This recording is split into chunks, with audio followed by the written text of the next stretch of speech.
Mr. Dave Buono, who has been serving the insurance industry since 1999. He's a Penn State graduate and began working with the Pennsylvania Insurance Department in 2015 as the department's consumer liaison, and he is currently the Deputy Insurance Commission of Market Regulation. In his role, Dave supports the department's initiatives to keep the state's insurance market competitive while focusing on helping Pennsylvanians learn and understand their rights and responsibilities. He is also the chair of the Market Actions Working Group, better known as MOG, and he's also chair of the Consumer Information Working Group and vice chair of the Improper Marketing of Health Insurance Working Group. And to his immediate right is Mr. John Hayworth. And John is currently employed by the Oregon Department of Financial Regulation as the Insurance Licensing and Regulatory Tax Manager. He oversees the licensing of insurance producers and non-insurance entities. Prior to starting the position on April 1st of this year, he was the Deputy Insurance Commissioner for Company Supervision in the state of Washington. John is currently on the IRIS Board of Directors, he for many years chaired the Market Analysis Procedures Working Group. And with that, I think let's go to the next slide. We do have a couple objectives for today's session. At the end of the session today, you should be able to identify potential consumer risks and regulatory challenges, as well as you should be able to equip, we're hoping to be able to equip state regulators with oversight strategies. And I think we have two panelists who will do an excellent job on both of those objectives. And with that, I'll turn this over to John. Thank you, Randy. Thank you very much. Thank everyone for attending. We're going to be going over a couple things on agendas on basically AI, the status, but I just want to kind of get a poll by hands. How many people, this is the first time you've been to an insurance summit? Raise your hand. Okay, good. How about the second time that you've been here? Raise your hand. How about third? Okay. So we got a good blend of newer folks. So we're going to kind of go through this kind of systemically and talk about kind of the status of AI and why. So artificial intelligence, basically this is mapping out the NAIC activity timeline. But for some of those folks that they're saying, well, artificial intelligence, I remember that from like the original Star Trek in 1966. I remember when I started programming in COBOL and Pascal and Fortran in 1980, they're saying AI is going to be breaking technology. 1984, the IBM XT came out, had 10 megs on its hard drive. You remember that, Dave? 10 megs. And my prof says, you will never fill it up. And it'll do all these things. It has a menu. I was amazed. And then shortly after that, the Mac came out, the Apple Mac, and they started talking about, because now it's like 1984 again, the Orwell thing, and they're talking about artificial intelligence and how this is going to be a game changer. We're still not there, but we're trying to get some concepts down. So we're going to kind of walk you down this road to try to talk about some of the activities that the NAIC is doing. Now just remember, in that space for artificial intelligence, carriers may be using it for underwriting. They may be using it for claims processing. My son rear-ended a car 3 or 4 weeks ago, and so he called in to the insurance company to report the claim. And when everything was done, he got the response back in written form that the claim for hitting an animal was being processed. Okay, and I said to my son, Dawson, didn't you rear-end a car? And it goes, well, it came back that I hit an animal. And I'm going, oh, what type of animal? Yeah. Okay, so this is kind of talking about kind of the AI space in real world. Other issues are like telematics. A lot of people have cell phones. They may use that for their auto insurance, and it tracks if you're accelerating, decelerating, what have you. And people may have heard me talk about this in the past. Some of the Apple phones, they're really advanced. So if you were to like throw this across the room and hit a wall, it would dial 911 on your behalf, which is really cool technology, except if you happen to be like on the ski patrol or something and people are skiing with these phones that are activated because they're going off jumps. So it's kind of coming back to the real use of AI and so forth. So we're looking at underwriting, we're looking at the creation of forms, we're looking at customer service, and keep in mind we have third-party vendors out there that a lot of this stuff is outsourced to. So everyone understand kind of that perspective? Anything else you want to add? No? Okay. So we've got it out here on the slide deck. I'm not going to go read through this every single page, obviously, but you start out with the principles of artificial intelligence adopted by the NEIC. And folks are trying to get their hands around what is AI. Okay, is it the stuff like you see in Star Trek where you have the androids talk to you? Or is it a chat bot? Or is it something that automates the process? Is it Chat GPT? Is it an algorithm? You know, stuff you could do with an Excel spreadsheet, what have you. We've been looking at homeowners and trying to get some data as to how it works in that space. And so there was a survey that was issued regarding homeowners. There's been surveys on life insurance on how AI works, which is kind of interesting because a lot of the legacy systems are based on an old architecture on COBOL. So it's really interesting when you try to make changes to MCAS or what have you, the Market Conduct Annual Statement for data. Some of the resistance you get from companies that have older policies in force. Obviously, we've released some information through the NEIC regarding some of these responses. There's been bulletins that have been adopted. There's been discussion of having an AI Model Act. And we also have coming up real quick, maybe a health insurance report that's just recently been issued. And also there's been some follow-up on private passenger auto. Anything else you want to add? No, you're going right along. Okay, we're rolling. So in the interest of having graphics, we wanted to kind of give you an idea of the companies that are the states that are in red. What are they? Well, they're the ones that have adopted the model bulletin on artificial intelligence. You've got the blue ones, and they've got some specific regulatory guidance, and then you've got a number of states that are in white that they haven't, I mean, they're researching it. They're trying to figure out kind of what is the correct way of monitoring and regulating artificial intelligence.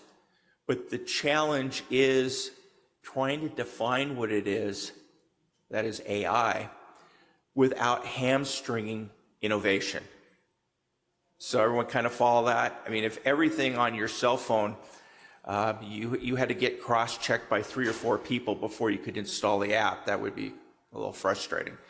A lot of things are kind of automatic. If you were going to go and see this on your smartphone, it would ask if you had WebEx installed, and you would go through and you would automatically add it. That's not necessarily an AI application, but some people might consider that in that space. So what's this bulletin try to monitor? Well, it's trying to align the principles that the NEIC has discussed regarding AI. The H committee has been doing a lot of work in that space. The idea is not to have any unintended discrimination. The challenge is a lot of this stuff, I say stuff lightly, is actually developed by third parties. It's not typically the insurance carrier that is building these AI type models. So for like a health carrier, you may have AI for prior authorization and you think, oh, okay. But if it's mental health, it might go through a different third-party vendor that does prior authorization. If it's med-surg, it might go through yet another one. If it's like spinal surgery or something, that might go through a third. So now you have not only outsourced third-party vendors, but if they're all using an AI-type technology, the challenge is trying to make this all work together.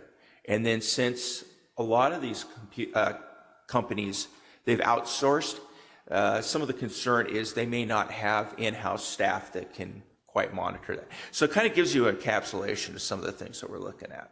No, as John was saying, I think part of the challenge of being regulators is to try to understand what's happening, trying to work with companies as they're learning, also trying to make sure, because AI is so cool and so quick and so amazing that we don't inadvertently go faster than what we're quite ready for. So it's really just trying to figure out a way where we can work together to understand the challenges while not slowing down the future.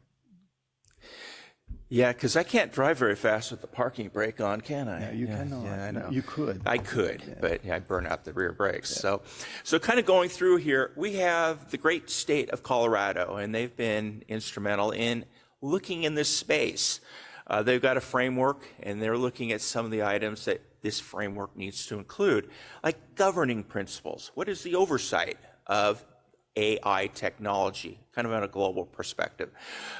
Board level or committee oversight. Does the board actually have input? Do they know how this works? Are they actually overseeing the third-party vendors? Are they monitoring the contracts? You want to make sure that you've got the right training of staff.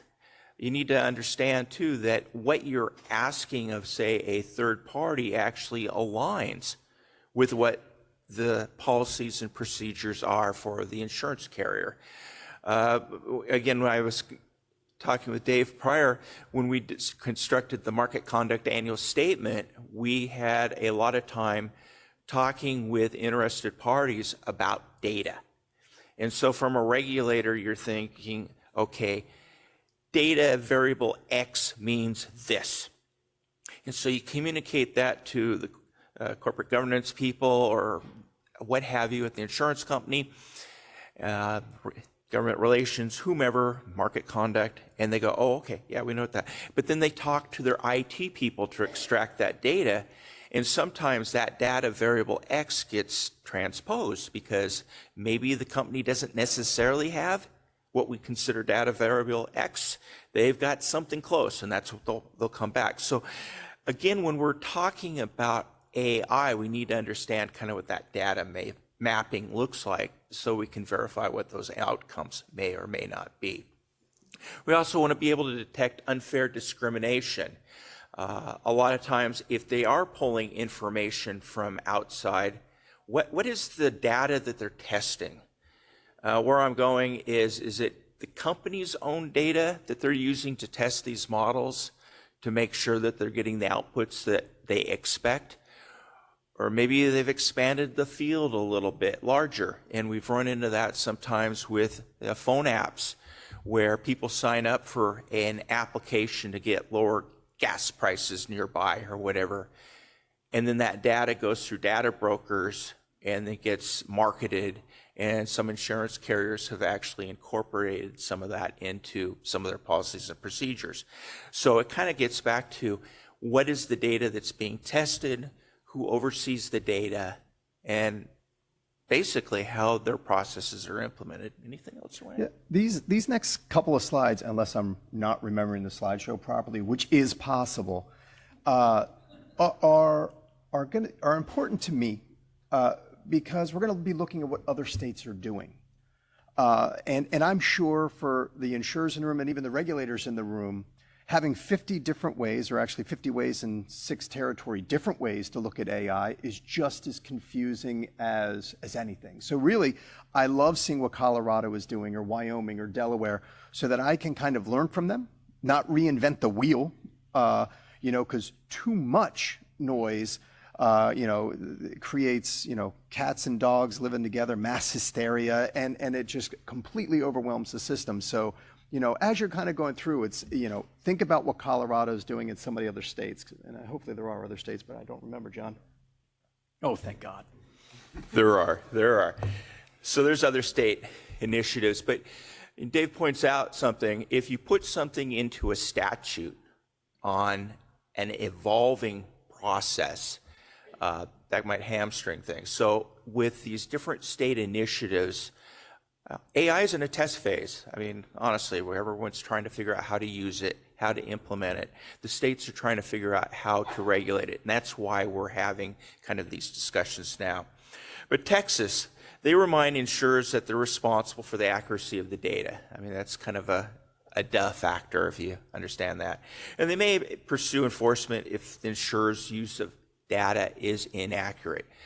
Most of these models also are having a way that a consumer could challenge if the data was incorrect. And yeah, you're kind of going, huh? Well, somehow because my son that's now 24, he got his master's in teaching. I think Randy's heard this. I've been getting spammed by the Marines saying, hey, I could be one of the few good men. And I'm like, what? So somehow I am on some mailing list that has my data conflicted with my son. I mean, just weird stuff. So how do you go and correct these assumptions, these data points? Connecticut and District of Columbia, they're looking at notices of usage of big data. But you have to have carriers do some sort of annual certification. It requires basically these issuers to maintain written programs designed to mitigate risk regarding adverse impacts to consumers. California, they also have a bulletin. It's up there on the screen, but it reminds insurers to conduct, again, due diligence before using data or tools. And you kind of get that kind of feel. Again, AI systems cannot deny, delay, or alter services medically necessary by licensed doctors. So there's this whole interplay that you need to have a human somewhere involved in the decision making. It's not just the Skynet thing where it gets done. The thought process is someone needs to be in the loop to make sure that you're not getting an outcome that just seems totally random. And lastly, New York, they've got a circular on AI. They were kind of a front runner as well, developing proper governance regarding risk management frameworks, etc. And they also have requirements, again, on the validity of their actuarial analysis, unfair discrimination, oversight of different policies, procedures, that the board is in the loop, transparency, etc. Just kind of paraphrasing, but you kind of get the idea. Anything you want to add? No. Okay, we're rolling. High level AI state comparisons. So on your left, you've got the states, and you've got the NEIC model bulletins. Across the top, we're talking about transparency. We're talking about governance. Again, corporate governance, how is this going to be managed? Are there going to be attestations, or is there going to be some sort of accountability standard? So here we're kind of setting it up that we have the NEIC model bulletin, and we've got a number of states that have already adopted that, or they're utilizing it, or they're definitely thinking about moving in that direction. You also have another group of states that are also looking at possibly having a model law, and that's being in discussion too. Colorado, they're looking at using various methods for transparency. Connecticut, they're looking at having some sort of use of transparency that's being encouraged. California is, again, the use of AI in policies and procedures. New York, they're looking at underwriting criteria, etc. So you kind of get this kind of synopsis of basically we're trying to encourage transparency. You want to have corporate governance. You need to have people trained on how to use this, and you need to have some way of monitoring that you're not going to have some sort of disparate outcome that you hadn't encouraged. And then accountability, they kind of want to make sure that you have someone in the driver's seat. So if you're thinking this is 100% automated, there's still a driver at the wheel. So, No, just, take these states down, look at that NAIC model bulletin. Don't ever reinvent the wheel if you don't need to. There's a lot of folks doing a lot of hard work. So. Yeah, and I encourage everyone to follow the Big Data Working Group too, because that's where a lot of this is being discussed. So we're kind of going to segue over to the Health Insurance AI Survey. Again, third-party usage and so forth, and artificial intelligence.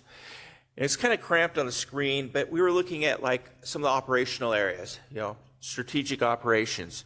And so in that regard, about 79% of the companies surveyed, they have some sort of AI in there. But when you start looking at longevity, and that's what this chart's really looking at, when you look at the far right-hand column on 3 years plus, each one of these things, fraud detection, claims, data processing, what have you, doesn't have a lot of depth. So we are really in the trying to figure it out phase. Kind of like when you came to this first session. The first meeting, you're trying to figure out, how does this work? Where are the bathrooms? Why do the elevators not work? Where's the lunchroom facilities? Where's coffee? Okay, we're kind of in that kind of forming stage. And then you kind of get grouping, you start to find, oh, hey, this is the track I want to be on, and so forth. And I think, correct me if I'm wrong, Dave, that's kind of where we're at. People think this is a really neat tool, okay? So just like the new dad who just got a compound miter saw and thinks, hey, I can do all the trims for the windows to impress the wife, and goes through like 14 pieces of wood, thinking the more I cut it, the more accurate I'm going to be, only to find out he's just cut it too small and now he's going back to Lowe's or Home Depot. Not that that's ever happened to me, but that's how people learn. It's a foundation. You need to understand, is it going to be a concrete foundation? Are you going to have a 2-bedroom house, a 4-bedroom house, a 6-bedroom house? Is it going to have electrical? Are you going to have an EV plugged into it?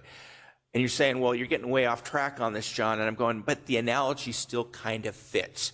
You need to understand what success looks like.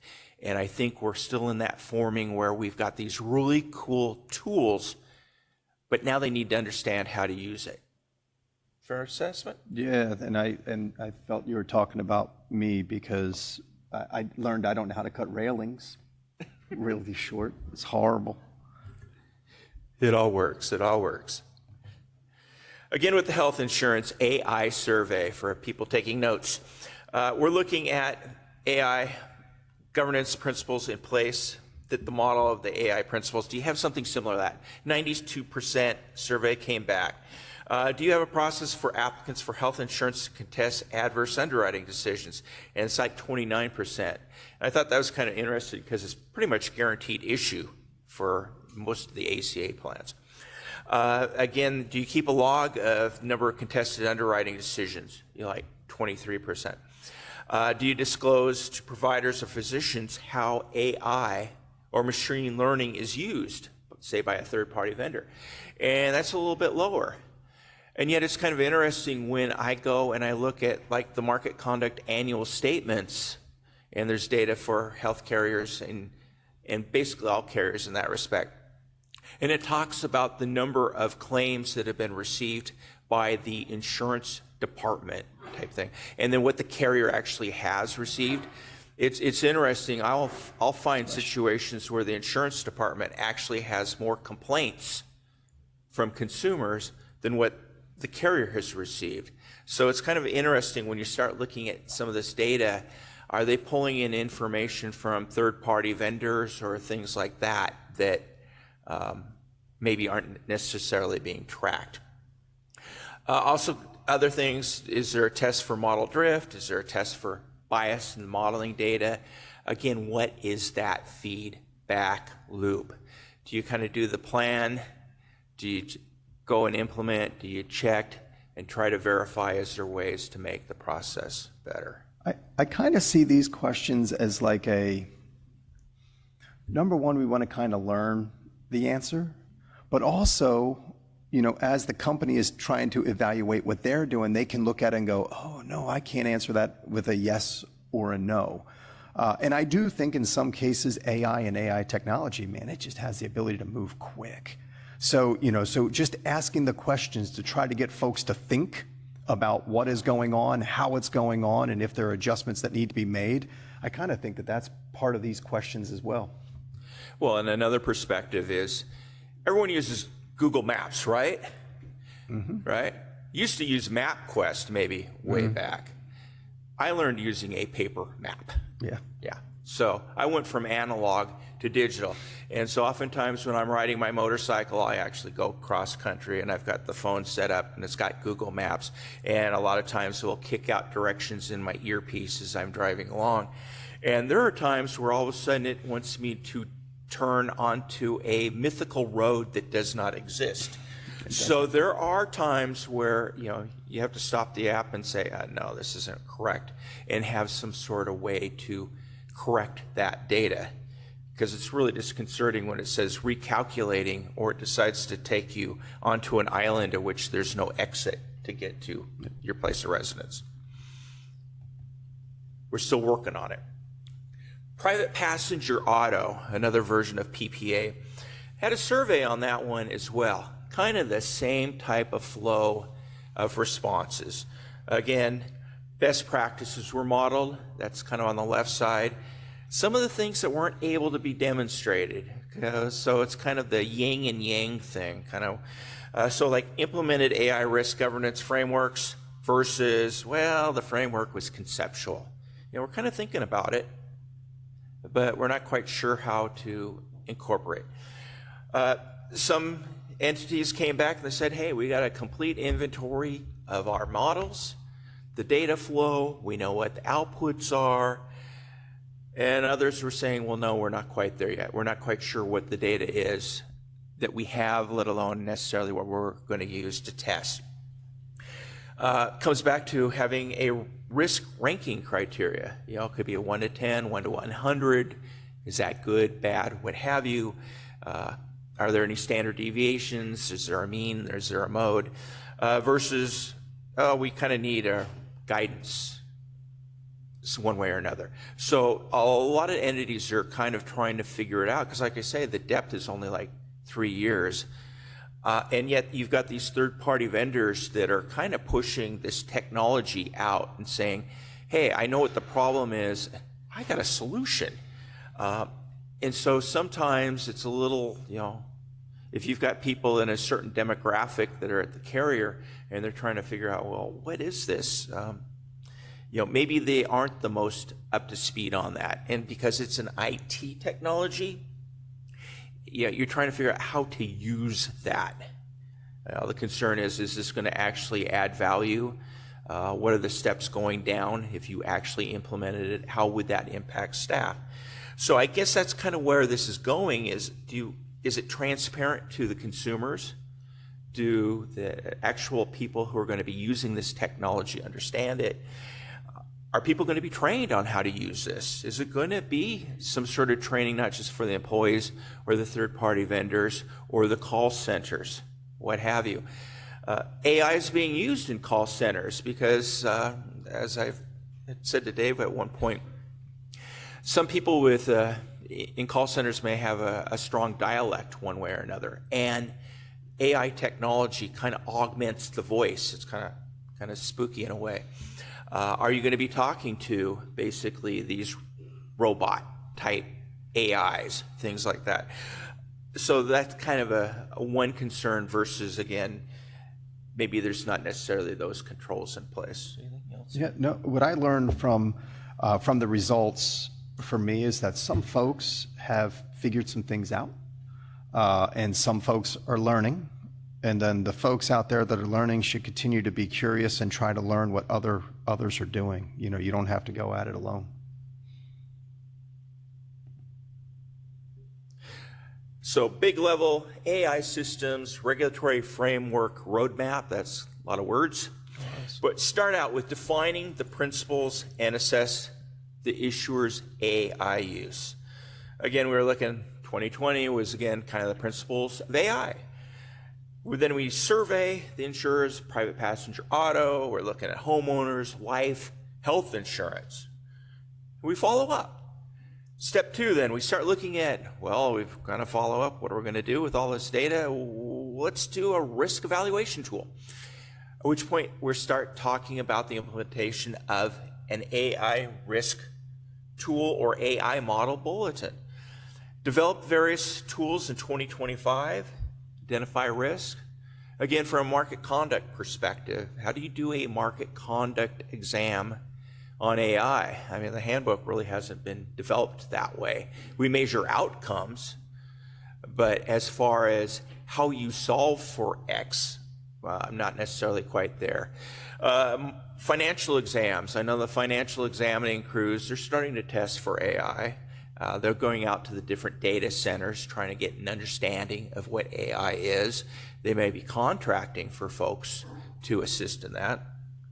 There's obviously the market conduct annual statement data, and there's also a charge from the NEIC that for market analysis anyway, they're going to try to figure out how to use AI. There's various self-assessments. There's various metrics for evaluation. Step 3 coming forward is regulatory oversight and accountability. We need to coordinate with other committees, other work groups, interested parties, regulators, etc., to refine kind of what are the expectations. What is corporate governance? What's it mean when you're talking to the C-suite, chairman of the board, and their understanding of what AI is? Do they actually have a team that actually looks at that and verifies the results and checks to make sure that things are still working? Is the AI, because it's an IT function, is it secure? I found in having to basically program in Python, you're calling out to different modules in your routines when you're writing this, and it's all kind of open source, and people are adding different things. So is this a closed or is this an open type of framework for keeping your security up to date? Microsoft is always putting out patches. I know my Apple phone is always getting updates. So the assumption is the security for these applications will be getting updated too. So again, it comes to adverse outputs, outcomes, and so forth. And then moving forward, what are the gaps in this AI evaluation? What are we missing? What are we missing, Dave? I mean, we identify new AI risk, some of those challenges, and we need to develop solutions to address new risk, but we also, at the same time, we need to make sure everyone has the training and skill set to understand some of those challenges. Anything else? No. Okay. So step 2, develop AI risk tools. I think I covered a lot of this. Several states have already looked at this. They've tried to assess AI systems, working with the Big Data AI Working Group, as I previously discussed. They're trying to figure out how states can look at market and financial from an exam perspective, because again, for financial exams anyways, it's a risk-focused approach. We don't want to get down rabbit holes if we don't need to. So what are the things that need to be assessed? What are the goals that are going to be out of this? Well, we need to provide regulators with efficient, standardized data collection. We need to be able to explain to insurance carriers, especially the nationwide ones, that when we're asking a question, one question from one state is going to be, I hope, similar to a question, if it's on the same topic, from another state. If we're kind of doing data calls or whatever, it makes sense. If we're asking questions, people and industry or the insurance carriers kind of have a context of why we might be asking those questions. And then task up front in 2025, what are going to be the new tools? What are going to be the new guidance? What's that framework? Do we need to do anything with the market conduct annual statement? There's a lot of fields there. Is there a better way of using some of that data? Need to coordinate, develop, and review enforcement tools, resources, increase communication across states. So if Dave says, hey, I found this, anyone else see it? The regulators are actually talking to each other to understand, is that really an issue to look at? Or Dave can say, John, we have discussed this 5 times. You don't need to go down that. So those are some of the things that we're looking at. No. Step 3, we're moving along, got 15 minutes left. Regulatory oversight and accountability. Again, governance. What are the best practices? What does AI testing look like? Are we going to accept the self-assessment, or is someone going to have to go and verify what we think is there is there? Some of these are proprietary systems, so regulators may not get direct access to that. So that's something to look at. Drift detection. If this is an AI, it's ever learning. That's the theory, right? Artificial intelligence. So kind of like your kid starts to get bad habits, how do you get them back to center? You know, hey, Jimmy, you actually need to turn off the light at night and go to bed. Do your homework.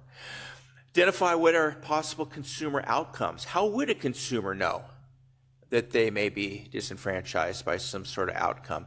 If they are, can they actually call someone to get it corrected? Or are they basically told to leave a voicemail? Or do they use a chat bot? Risk classifications. And I kind of have concerns about chatbots too, because if I knew what I was doing and I could load some code in that chatbot, that might create some adverse issues. Again, from transparency perspective, AI, what's that disclosure look like? Data use disclosures. Whose data are you using? Does the consumer have the right to know that their data is being used for whatever application? Where's the source of the data? Valid question. And then if I've got a beef with my AI, I guess, is there a way to track that? Is there going to be a complaint process for that? Do I call up the insurance carrier, or would I even know? Because sometimes if I'm going through these automated processes, I may or may not necessarily know who the insurance carrier is. Case in point, when my kid rear-ended a car, he goes, "Dad, who's our insurance?" And I go, "No, you got a card in the car, right?" You would think. But people don't necessarily know. Goes back to accountability then. What is the accountability? What's it look like? What's the standard? How do you measure? How do you report for adverse consumer outcomes, especially to regulators? You know, is it the AI? Did someone just not understand it? Is it a training thing? Did it really do something wrong? And I guess another way of perspective is, just because a company went from like 10 complaints last year to 20 complaints this year, doesn't, just by those two numbers, because complaints doubled, doesn't inherently mean that there's something wrong going on. It just means, what is the issue? Where I'm going, folks, is if a company was expanding operations or they had a significant rate increase or whatever, the company may be doing everything right, but consumers still have a complaint. So if someone has a complaint about AI, where do you start with that? It's just another thing to make sure, and that's another reason of probably having a human in the loop. So if we can go back to the company and say, hey, what are the possible reasons someone might be complaining about this? Maybe it's a lot easier question to ask and then have answered. Do any of the departments out there, is anybody using a chatbot right now? Anybody? Oh, I saw a hand all the way in the back, and they raised it kind of low, so I really couldn't see it. Who was that again? Just raise your hand. Cool. Are you using that from the consumer side or like internally? So the consumer can go on your webpage, ask a question, and it answers it. Very cool. Now, did your teams help with create that information, or did somebody else do it on the outside?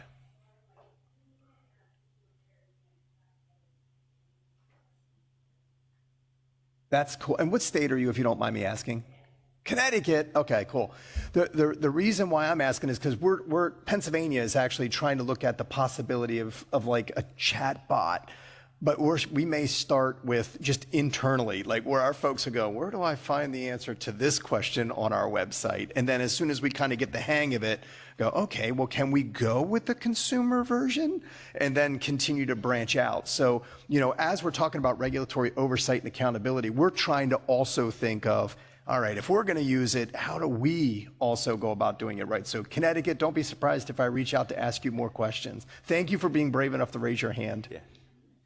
But on the flip side, I've used chat bots for different carriers for different perspectives. And it's like, okay, I know that's not the right answer. So did I write the correct question? John, as a joke, I bought a website because Commissioner Humphreys likes What the Flood for flood insurance. So I thought it would be funny to buy the website, What the Flood. And then what it gave me the ability to do is create my own chatbot. And then I had people in the department just ask questions, but what they didn't realize is I was actually the chatbot. So I would not answer the questions right at all. So that it does scare me when you talk about that in relation to, you put poor in, you probably get poor out. You put good in, you get good out. Now, I thought my stuff was good, but it was good, funny good, not good, legitimate good. Yeah. So, sorry, John. It's all good. It's though being one of your employees, having to go through the chat bot, knowing my boss is going to answer. I don't know. No, I don't know. I just thought What the Flood was funny. It only cost me like $50 too, so it's the greatest joke. So kind of in conclusion, there's a lot of moving pieces with AI. If you get, we're just tangentially touching some of the big pictures. Again, we got telematics, we've got chatbots. We've got people are, what's the nature of your issue or complaint? And they're going to direct the phone call type thing. You have people that are just asking for information. Like, I need homeowner coverage. What's the best thing for me type thing? Versus, I live on the top of a mountain 10 miles from the nearest fire hydrant. I've got 10 cords of wood. How do I get cheap insurance? There's a lot of things going out there that people are trying to find information on. And sometimes if people aren't asking the right question, or as in Dave's case, if it's taking these kind of irrelevant questions and learning from that may actually skew the answers downstream. So you have to kind of get that in perspective, is you could then have some drift on the responses, good or bad. Some of the AI models are acting in the affirmative, like, if you agree with the answer, it's going to start giving you more answers that are kind of what you're looking for. I find when I do Google searches, it's learned kind of from my past search. When I write phrases and so forth, I can find stuff really quick, whereas other folks, how did you figure that out so quick? Well, it kind of understands where I'm going, the context of my question, based on my past history of what I click on. So you have to keep that in context well. So, Randy, you have some further insights or possible questions? No, we do have a few minutes left, so are there any questions from the audience? And we have mic runners if there's a question. We do have a question in the back. I just wanted to say, thank you. I just wanted to say, watch out for ChatGPT, because we've had consumers in Tennessee using it, and it is misquoting regulations. Mm-hmm. So we've had to explain that is not what the regulation says. Well, this is what ChatGPT says. I'm sorry, but I've got the regulation right here in front of me. So, So we've ran into that several times, so you may want to keep an eye out. I think it's premised on what the person is putting into the question, on how it's coming up, the answer's coming up. But it is definitely, they sent screenshots to us, and it's definitely misquoting actual regulations. So keep an eye out for that. No, that's a really good point. But I've even seen it, and it's funny that you bring that up. A couple of years ago, I was at a school, and a teacher was teaching students about auto insurance in Pennsylvania, and it was horrible. The teacher had Googled auto insurance information, and she had found things in Texas that she had used for Pennsylvania. Now, I didn't blame her for that. I actually blamed the Pennsylvania Insurance Department that we did not have good information available for teachers to use, and we fixed that problem. But it kind of goes along with what Tennessee is saying there, is that, if folks don't completely know what they're putting in, you may not necessarily get the best product out. So that is a really good point. And just for the record, our slideshow was not created by AI or ChatGPT, so it's good. So any other questions? Because that was a really good one. Though, in full disclosure, I did a slideshow with AI, and Dave said, well, yeah, nice, but I got my own. It was good. But you had to do a lot of fact checking to go through on some of that. AI doesn't want anybody to think it's not good, so it has to fix that. What other questions do we have? There has to be more. Go ahead, right in the front. So we're starting to see concerns where AI-generated content is being trained on AI-generated outputs, right? So it's ingesting synthetic content to produce. Synthetic answers? Yeah. So basically, it's like taking a picture of a picture of a picture. Yeah. Right. It exacerbates hallucinations and ultimately gets to this weird median where it's not super helpful. I'm curious how we as regulators can be prepared for that, because we don't have a ton of visibility of what a lot of the industry is already doing on it. And they're going to use their existing work to train more officially new models. I'm just curious how we would, how we might prevent or detect that kind of issue. Yeah, and Daniel, you kind of bring up the point of drift. Okay, so you've got a model, and we kind of restate the question, is if you have AI outputs in a learning model that then becomes a new input, and so it becomes kind of an echo chamber in some aspects, how do you get out of that so it doesn't drift right or left of whatever the desired outcome is? And that's why we keep saying, well, we do need to have people in the room, but you also have to have some way of checking for drift and making sure that there is a way to self-correct.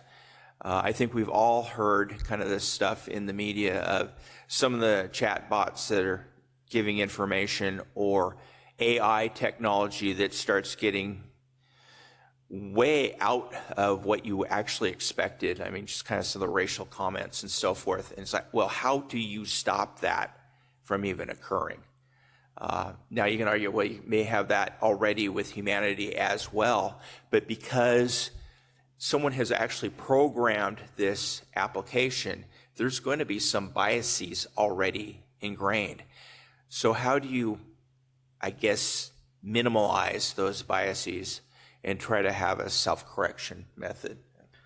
No, and I know that the thing that is so important about the NAIC and what the NAIC does is there are a lot of really smart folks in the working groups trying to figure out the answers to those questions. So, and even today, maybe we have an answer, but tomorrow that answer may be different just because the world changed a little bit. So I think one way that we continue to stay on top of it is continue to ask those questions, continue to see those things that are happening and bring them up. Don't keep them in. So that not a very good answer, but that's kind of where I am. I guess I worry a lot of these places aren't developing their own. Right.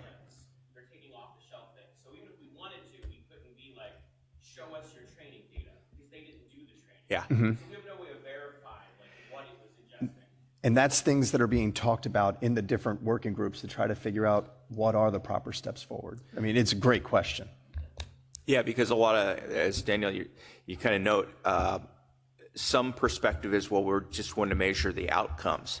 But on the other hand, you need to be able to show the math as to how you get there. There must be a question down here. You look like you're ready. Oh, go ahead, Brian. Brian. So when it comes to requiring transparency and AI disclosures for if an insurer is using it or not, are we seeing any effects on if it's disclosed? Is there an increase or decrease in consumer complaints? And if they're required to disclose it, is there an increase or decrease in companies actually using AI? In relation to consumer complaints, I haven't seen too many increases or decreases. And I think some of that is because, and John mentioned it earlier, I don't know if consumers know.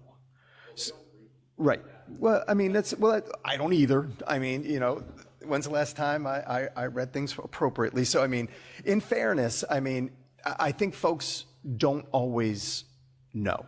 And I am not necessarily seeing those increases, but I think that's where we as regulators come in, because we need to try our best to educate and get out there and talk to folks about it so they do know that we exist. How many times have you all been someplace and you're like, hey, I'm from the Pennsylvania Insurance Department. They look at you and go, I'm not buying any, leave me alone. And it's like, no, I'm a regulator. And then they're like, what's a regulator? So. Yeah, 15 seconds. I think that kind of concludes our time. Randy, any follow-up remarks? No, thank you very much, Dave and John, and round of applause for our panelists.